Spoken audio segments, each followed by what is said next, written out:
Il y a ici 2 prisonniers allemands, Hans et Karl, qui font notre joie. C'est ce qu'écrit Édouard dans ses carnets en 1943, pendant son emprisonnement. Édouard, mon arrière-grand-père, a écrit toute sa vie dans ses carnets et on continue à suivre son aventure ensemble. 1er juillet. Ce matin, l'interprète et le cafetier de Vendôme sont emmenés à Orléans.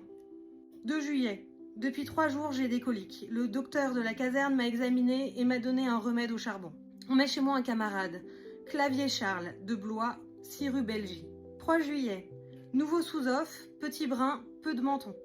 4 juillet. Un paquet de Margot. 5 juillet. Je vais mieux. 8 juillet. Il y a ici 2 prisonniers allemands, Hans et Karl, dit Todd, qui font notre joie et qui sont bien complaisants. On nous met un 3e compagnon, un jeune franquiste. On va lire ensemble une lettre d'Elisabeth, dite Lisbeth, qui est la nièce d'Édouard et Margot. Elle écrit à Margot. Saint-Basile, 8 juillet 43.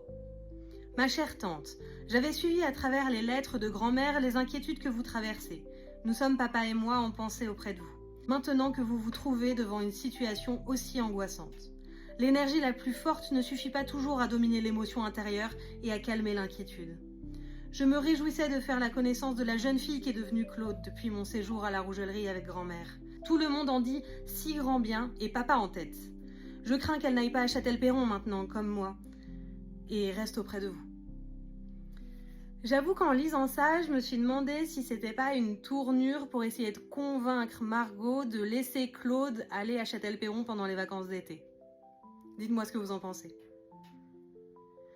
Vous avez connu toute la gamme des émotions, toutes les tristesses et angoisses de votre zone. J'espère que ces rudes épreuves de nerfs ne vous auront pas trop éprouvé et que mon oncle peut au moins recevoir tous les paquets qui lui sont envoyés. Je pars pour Châtel-Perron lundi prochain, où Monique viendra me retrouver. Au revoir, ma chère tante. Je vous embrasse bien affectueusement, ainsi que mes cousines et Alain.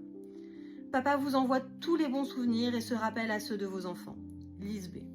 C'est une très gentille lettre et Margot en a besoin parce que demain, on va découvrir la décision du tribunal. À demain!